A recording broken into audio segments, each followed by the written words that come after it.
আসসালামু আলাইকুম।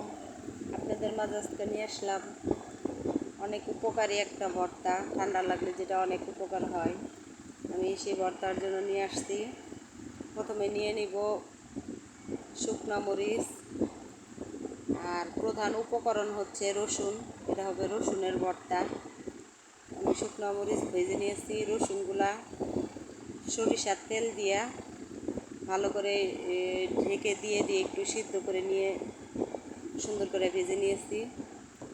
তারপরে আমি এটা সুন্দর করে পাটনায় দিয়ে সুন্দর করে বেটে নিয়েছি। তারপরে অ্যাড করে দিয়েছি আমি একটু কালো জিরা।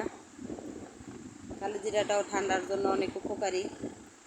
অনেক সময় ঠান্ডা লাগলে খাইতে ইচ্ছা করে না, এই জন্য এরকমের ভর্তা তৈরি করলে অনায়াসে 1 প্লেট ভাত খাওয়া যায়। ঠান্ডার জন্য উপকারী হয়, রসুনটা ঠান্ডার জন্য অনেক উপকারী।